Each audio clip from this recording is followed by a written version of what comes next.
Why not if you're someone who enjoys healthy eating? Chances are you've heard of avocados. From salad bars in California to Mexican-style breakfasts with toast and avocado slices in Texas. This creamy fruit has captured the hearts of millions of Americans. In fact, just last year alone, Americans consumed over 3 billion avocados. This isn't just a trend, it's become a cultural phenomenon. People call avocados the golden fat of the Mediterranean diet, the superfood of the 21st century. And with their healthy fats, fiber, and vitamins like E, K, and folate, it's no surprise they're so beloved. But you know what? Even the healthiest foods can turn harmful if consumed the wrong way. You may have never heard this before, but a lab study in the US showed that avocado extract could damage the DNA of human white blood cells in vitro under controlled conditions. Now, that doesn't mean eating an avocado will harm your genes. Our bodies have a remarkable liver enzyme system designed to process all kinds of natural compounds, including those in avocados.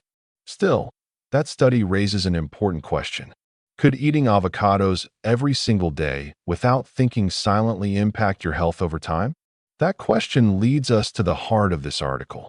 You're about to learn 6 risky mistakes that many Americans make with avocados, often without realizing it.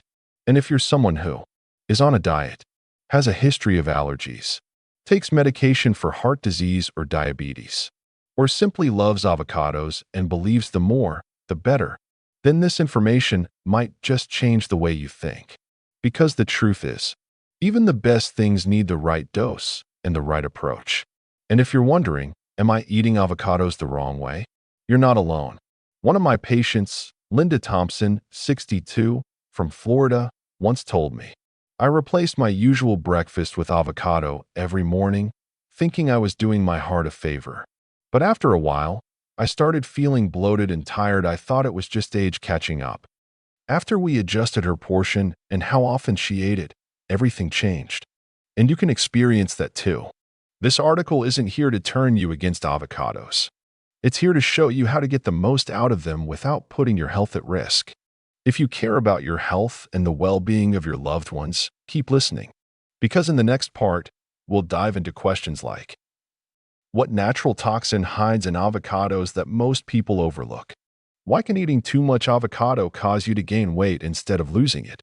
And something rarely discussed, how avocados might interfere with the medications you're taking. You might be surprised, but soon you'll know how to make small, smart adjustments without having to give up the food you love. If you find this helpful, share it with friends or family, especially those who eat avocados every day. Because sometimes, the right information at the right time can make a big difference in a family's long-term health. 2.6 Serious mistakes when eating avocados. 1. Percent a natural toxin in avocados that few people talk about. We often assume that if something comes from nature, it must be safe. The avocado, with its rough skin and creamy flesh, has long been seen as a symbol of healthy eating. But the truth is, like many other plants, avocados have their own built and defense system. And one of those defenses is a compound called persin. Persin is a natural antifungal substance. It belongs to a group of oil-soluble compounds produced by the avocado tree itself. It helps the tree fight off pests and molds in nature. You can think of it as a protective shield the tree uses to survive in tough environments. What's important to know is that persin is found in every part of the avocado plant, from the leaves, to the skin, to the seed, and even in the flesh we eat. Now, the concentration of persin in the flesh, especially when the fruit is fully ripe, is very low. And according to current research, this level is considered safe for most healthy individuals. But safe doesn't mean completely harmless in all situations. One study published in the journal Toxicology in Vitro tested avocado extract on human white blood cells in a lab setting. The results showed that compounds from the avocado could damage the cell's DNA, a process known as genotoxicity. Of course, this study was done outside the human body, and our liver is an incredibly effective detox organ. Still, the findings led health experts to ask a reasonable question. If someone eats large amounts of avocado every single day, over a long period, especially if their liver is already compromised. Could persin slowly build up and cause problems? We don't have a final answer yet, but most professionals agree. It's better to be cautious than careless. When researchers turned to animal studies, the effects of persin became much more obvious. In veterinary lab reports, persin showed toxic effects in several animal species. For example, birds may develop abnormal heart rhythms, breathing issues, and even die after eating underripe avocado flesh. Horses, goats, and dairy cows can suffer from acute mastitis, a drop in milk production, heart failure, and in some cases, death, if they eat avocado leaves or seeds. Even dogs and cats, if they consume the skin or pit, may experience digestive or neurological problems. Of course, humans are not the same as animals, but that doesn't mean we're completely immune. Especially people with a history of liver disease, fat metabolism disorders, or those taking medications that affect liver function. One of my patients, James Walker, age 58 from Arizona, is a good example. He used to eat a whole large avocado every evening for over a year, as a healthy dinner replacement. After a few months, he began feeling unusually tired, bloated, and some mild changes showed up in his liver enzyme tests. Once he reduced how often and how much avocado he ate, along with some dietary adjustments, his condition improved significantly. From James's case, and many others like it, I've learned a simple but valuable lesson. With avocados, less and better is often safer than more and riskier. So how can you enjoy the benefits of avocado while avoiding the risks from persin? It's actually quite easy. Don't eat the leaves, the skin, or the pit. Even if you see a detox recipe on the internet that says otherwise. Only eat the ripe flesh.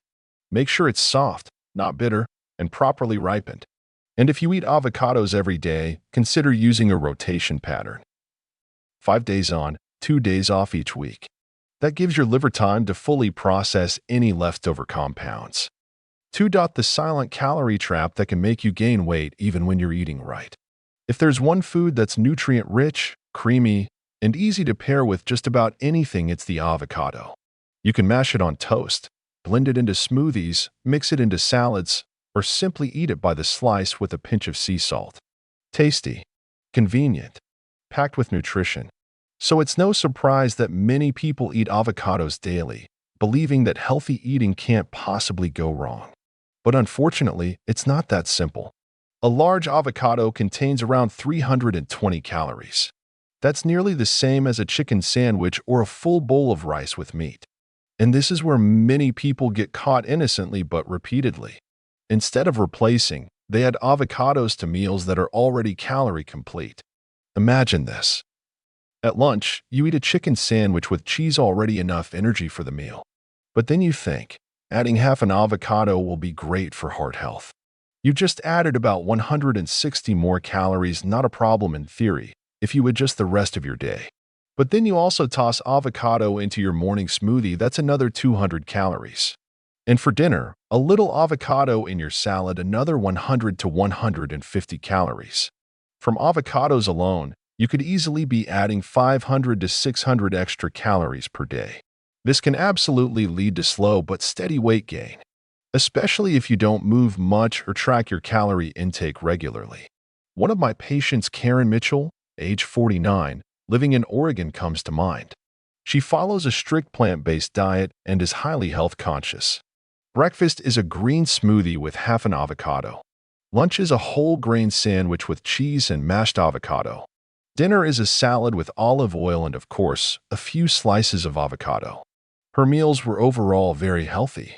But after 6 months, she gained nearly 10 pounds and had no idea why. After reviewing her eating habits together, we realized that avocado was the main culprit. Not because it's bad, but because there was simply too much of it. We made just 2 changes. Cut her portion down to 1/3 of an avocado per meal, about 1.8 ounces, or roughly 50 grams. And she only used avocado when she wasn't also using olive oil, cheese, or other fats. 3 months later, her weight had stabilized, and she didn't have to give up her favorite food. The key idea here is what I call intentional eating. You can absolutely enjoy all the great benefits of avocado: healthy fats, antioxidants, and vitamins. But use it as a substitute, not an addition. If you're managing your weight or have specific health goals, try this simple approach. Measure your portions with a spoon or kitchen scale. 50 grams of avocado equals about 80 to 100 calories. Track your servings for a week to get a clear picture of how much you're actually using. And always remember, avocado should replace other fats, not sit beside them on your plate. Just a little awareness can make all the difference, turning avocado into a powerful ally for your health. Not the reason your jeans suddenly feel tighter than they did yesterday. 3. Latex cross-reactivity, a hidden danger in avocados that most people don't see coming. Have you ever felt an itchy sensation in your mouth or slight swelling in your lips after eating a slice of avocado? You might think it's just a minor reaction, nothing worth worrying about. But for many people, that's actually the first sign of a more serious allergic response, known as latex cross-reactivity. Sounds strange, right? But there's a very real biological connection between avocados and latex gloves. In people with latex allergies, meaning they're allergic to natural rubber, the immune system often mistakes certain food proteins as latex. That's why individuals with latex sensitivity are much more likely to react to some fresh fruits. And topping that list is the avocado. Experts call this condition latex fruit syndrome. According to medical studies, between 30 and 50% of people with latex allergies also react to avocados. That's because avocados contain a group of proteins that closely resemble hevein, one of the main allergens found in natural latex. So when someone with a latex allergy eats an avocado, their immune system reacts just like it would if they were handling rubber. And the results aren't always mild. The symptoms can start out subtle, like itching in the mouth or throat, a tingling feeling, or mild swelling in the lips and tongue. But in many other cases, the reaction can quickly escalate to rashes, shortness of breath, lightheadedness, and in the most severe cases, anaphylactic shock, a life-threatening emergency that requires immediate medical care. One case I'll never forget involved David Rains, age 35, a kitchen worker at a resort in Colorado. He had known since high school that he was allergic to latex. Anytime he used rubber gloves, his hands would break out in a rash. But he had no idea that an avocado in a salad could trigger the same problem. One day, after eating a bowl of guacamole with tortilla chips, he started to feel a scratchy throat, followed by lip swelling. And within 15 minutes, he was struggling to breathe. Thankfully, he was rushed to the ER in time, where doctors confirmed it was anaphylaxis caused by avocado latex cross-reactivity. What's most concerning is that many people don't even know they have a latex allergy until something like this happens. Why? Because latex is everywhere: medical gloves, balloons, cleaning supplies, medical tape, even rubber mattresses. And over time, repeated exposure can increase your body's sensitivity.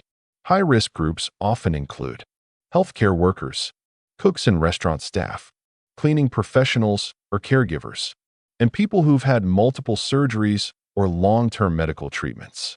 If you fall into one of these groups, or you've ever had a rash or itching after touching rubber products, then eating avocados regularly might not be as safe as you think. Here's the most important thing you need to know. Not everyone is allergic to avocados, but if you have a known sensitivity to latex, you need to be extra cautious. There's nothing wrong with loving avocados, but don't ignore the small signals your body may be sending you. For improper storage, when avocados turn into a breeding ground for bacteria in your kitchen. Avocados are a strange kind of fruit, rough and bumpy on the outside, smooth and creamy on the inside. And that outer skin, the part most of us ignore, can actually hide a lot more risk than you'd think. Did you know the avocado's skin is an ideal environment for bacteria to grow? Its textured surface, with tiny grooves and ridges, easily traps dirt, organic fertilizers, and harmful bacteria like Salmonella, E. coli, or Listeria. These bacteria don't just stay on the farm. They travel with the avocado to the grocery store and straight into your kitchen. The real problem happens the moment you cut it open. Your knife, though it may look clean, can carry those bacteria from the skin directly into the flesh. From that point on, everything you're about to eat may already be contaminated, even if it looks perfectly fresh. And here's where things get even more concerning. Once cut, if you leave that avocado at room temperature for even 20 minutes, bacteria can already begin to multiply. In the U.S., food safety experts define the danger zone for perishable foods as between 40F and 140F. Within that range, bacteria grow incredibly fast, especially on moist, fatty foods like avocados. Many people leave pre-cut avocados on the counter, ready for lunch, or forget to put the leftovers in the fridge. The result? The food may still look good, still smell fine, but it now carries a real risk of food poisoning. One case I encountered was Sandra Lewis, age 64, from South Carolina. She liked to prep her avocado salad early in the morning, leaving it on the counter until lunchtime. One day, after eating avocado that had been sitting out for more than 2 hours, she began feeling stomach pain, nausea, and diarrhea. At first, she assumed it was just age or a sensitive stomach. But when the leftover food was tested, it came back positive for listeria contamination. While it wasn't life-threatening, Sandra had to spend 3 days in the hospital, dehydrated and suddenly losing weight. Her story reminds me of a key point. Food safety starts with how you wash and store your produce. So how do you enjoy your favorite avocado without inviting bacteria to dinner? It's actually simple. First, rinse the avocado well under cold running water for at least 30 seconds before cutting it, even if you don't plan to eat the skin. This helps remove any dirt and bacteria clinging to the surface. Second, after cutting, if you're not eating the whole thing right away, put the rest in a sealed container and place it in the refrigerator. Keep the temperature below 40F to safely store the avocado for up to 2 or 3 days. Third, never leave cut avocado out in open air for more than 1 hour. And don't let its smooth green color fool you. Bacteria don't smell, they don't taste, and they don't show up on the surface. When handled the right way, avocado is not only delicious, it's safe. Just a few small changes in your kitchen routine can become a strong shield for your family's health. Drug interactions: when avocados quietly interfere with your treatment. If you take medication daily for your heart, blood pressure, or diabetes, you may not think of avocados as something that could affect your treatment. But the truth is, avocados, even though they're natural, can interact with several common medications. And in some cases, those interactions can lead to serious consequences. Let's start with blood thinners like warfarin, which is often prescribed for people with a history of stroke, atrial fibrillation, or heart valve disease. These medications work by reducing the effects of vitamin K, a nutrient your body needs to form blood clots. Each dose is carefully calibrated by your doctor based on how much vitamin K you typically consume. And this is where avocados come in. One serving of avocado, about half of a medium fruit, or roughly 2.5 ounces or 75 grams, can provide 15 to 20 micrograms of vitamin K. That may not sound like a lot, but if you suddenly start eating avocado every day when you weren't eating it before, that small change can still throw off your medication's effect. On the flip side, if you've been eating avocado regularly and then stop suddenly, your blood may become too thin, raising your risk of bleeding. I once worked with a patient named Mark Hensley, age 72, from Ohio. He'd been on warfarin for 5 years after receiving a stent. He loved avocado in his salads, and one summer, he started eating it almost daily. Within 2 weeks, his INR levels shifted noticeably. His doctor had to adjust his medication right away. The doctor didn't tell him to stop eating avocado, but emphasized that consistency matters more than the amount. Next, let's talk about blood pressure medications, especially ACE inhibitors and potassium-sparing diuretics. Avocados are extremely high in potassium, roughly 975 milligrams per cup, which is more than twice the potassium in a medium banana. For healthy individuals, potassium helps balance blood pressure and heart rhythm. But for those taking medications that retain potassium, Adding more potassium from avocados can lead to hyperkalemia, a condition where potassium levels in the blood become dangerously high. The complications of hyperkalemia are not mild. They include slow or irregular heartbeat, muscle weakness, and in severe cases, cardiac arrest. So if you've heard that avocados are good for blood pressure, that's true, but only if you're not on potassium-sensitive medications. Lastly, let's look at diabetes medications. Avocados are high in fiber and monounsaturated fats. Fiber slows the absorption of glucose, and the fats can increase your body's insulin sensitivity.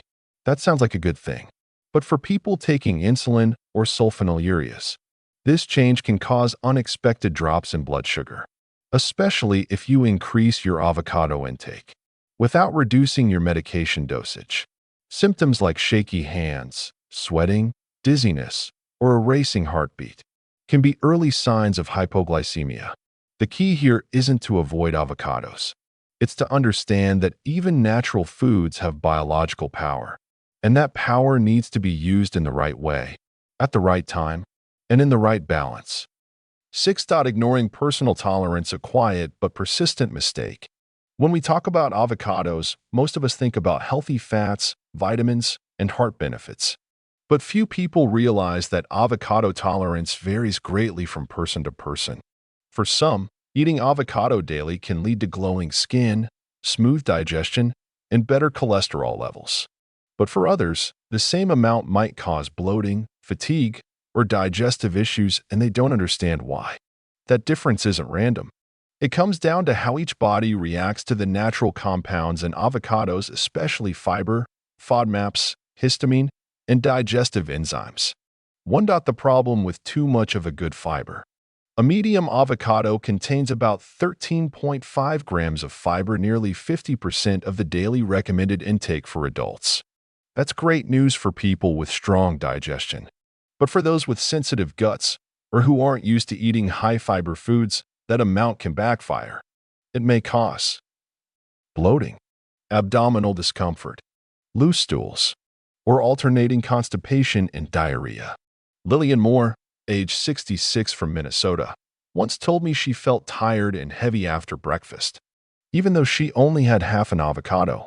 After tracking her meals, we found that the fiber in avocado was behind her ongoing bloating. When she cut down to just 1/4 of an avocado every other day, things improved noticeably. 2. FODMAPs, the silent troublemaker. Avocados contain a slow-fermenting sugar called sorbitol, which is part of the FODMAP group.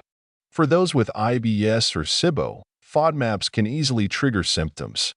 Just a few slices of avocado may lead to stomach cramps, frequent burping, excess gas, and bloating that can last for hours or even days. If avocados make your gut feel off a few hours later, FODMAPs might be the first place to look. 3. Histamine, the hidden risk in overripe avocados. Have you ever eaten an extra soft, slightly brown avocado and later experienced headaches, mild nasal congestion, or itching around your neck or face? That could be a sign of histamine intolerance.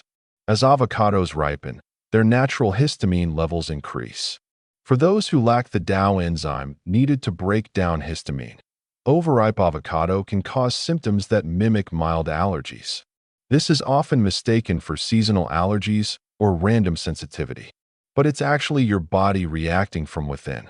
For oral allergy, especially in people with pollen sensitivity.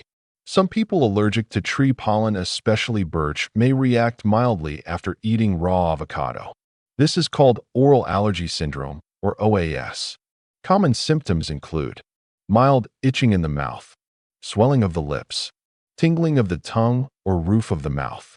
It's usually brief and mild, but it's your body's way of misidentifying avocado proteins as invaders. 5. Age and digestive enzymes. As we age, our digestive enzyme levels, especially lipase, gradually decline. Lipase helps break down fats. An avocado is high in healthy monounsaturated fat. For older adults, eating too much avocado in one sitting can make digestion feel heavy, slow, or create that full stomach sensation even after a modest meal. 6. Genetic variation, the invisible factor. Some people carry genetic traits that affect how they metabolize plant fats or polyphenol. They may react more strongly to the same amount of avocado that others handle just fine. This isn't something you can see. It's something you notice by listening to your body. The core solution: know yourself. There's no standard dose of avocado that works for everyone. Each body is its own unique system. The best way to discover your own limits is simple. Keep a food journal. Note when and how much avocado you eat, and track any symptoms over the next 24 to 48 hours. Only when you truly understand what your body responds well to and what it doesn't, can avocado, or any food, become a real ally in your health journey. 3. Safe and smart avocado use, simple but essential. After everything you've just learned, from natural toxins to medication interactions to hidden allergies, you might be asking yourself, so in the end, should I still eat avocados? The answer is absolutely yes. But just like many things in life, how you use them is what really matters. Here are a few simple rules that have helped many of my patients enjoy avocados safely, deliciously, and in a way that supports their health. Start slow, give your body time to adjust. If you're not used to eating avocado regularly, don't start with half a fruit every morning. Instead, try a quarter of a medium avocado, which is about 1.2 ounces or roughly 35 grams, every other day. This gives you time to observe how your body responds, especially in digestion, energy, and skin. Write down what you eat and how you feel over the next 24 to 48 hours. It'll help you understand what amount works best for you. Clean it properly even if you don't eat the skin. Many people think there's no need to wash an avocado since they don't eat the peel. But the truth is, your knife can carry bacteria from the skin right into the flesh. Spend at least 30 seconds rinsing the avocado under cold running water. Use a soft brush if you have one. Then dry it off with a clean paper towel. Make sure your knife and cutting board are clean too, especially if you've just handled raw meat or unwashed produce. Don't leave cut avocado out for more than 1 hour. Once you slice into an avocado and leave it at room temperature for over 60 minutes, it becomes the perfect environment for bacteria to grow, even if it looks perfectly fine. If you don't finish it, do this. Place the leftover in an airtight container. Squeeze a few drops of lemon juice over the surface to slow down oxidation, and refrigerate it right away below 40 F. It's best to eat it within 2 to 3 days. Use simple tools to control your portion. Instead of guessing by eye, try using a kitchen scale or measuring spoon until you're comfortable with the portions. A good serving size is around 1.8 ounces or about 50 grams, equal to 80 to 100 calories.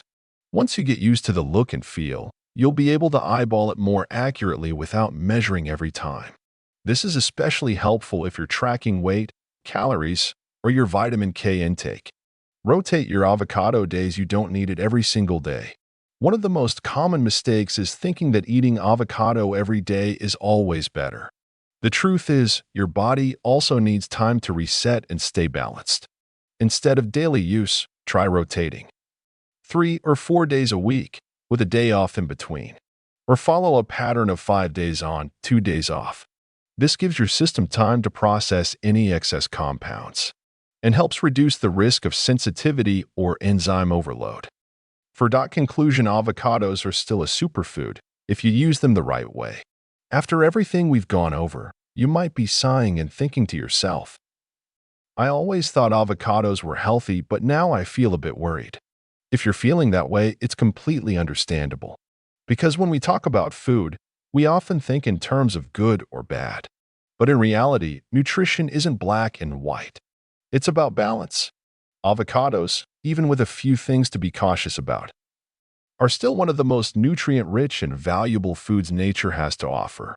The monounsaturated fats in avocados, especially oleic acid, have been shown to help lower LDL, the bad cholesterol, support healthy levels of HDL, the good cholesterol, and reduce chronic inflammation, which is one of the root causes of heart disease.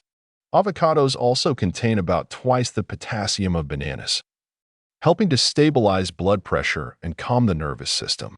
The lutein and zeaxanthin in avocados are especially important for people over 50 because they help protect the retina and reduce the risk of age-related macular degeneration. And here's something not many people know. Avocados help your body absorb fat-soluble vitamins A, D, E, and K from the vegetables you eat with them. You might be eating plenty of kale, carrots, or spinach, but without a bit of healthy fat like the kind found in avocado, you may only be absorbing a small portion of those vitamins. Put simply, adding avocado to your veggies doesn't just make the dish taste better. It makes the nutrients work harder for your body. So how much should you eat? Most experts agree. 1/3 to 1/2 of a medium avocado per serving, which is about 1.8 to 2.6 ounces, and about 3 to 4 times per week is ideal. You don't need to eat it every day, and you definitely don't need to avoid it, unless you have a clear allergy or a known medication interaction. Here's one thing to remember. Knowing your own body is your first and best doctor. Pay attention. Notice how you feel after each meal. Listen to what your digestion, sleep, skin, and energy are telling you. Because every person is their own unique world. No one is exactly the same. And what's great for one person may not be right for someone else. If this article helped you better understand how to enjoy avocado wisely and safely, feel free to share it with a friend or loved one, especially those who eat avocado daily. Thinking more is always better, because health isn't just about what we eat. It's about how well we understand ourselves and the foods we choose. I'll see you in the next article, where we'll take a closer look at other foods that seem harmless, but actually deserve a little more attention than we thought. For your health, and for the people you love,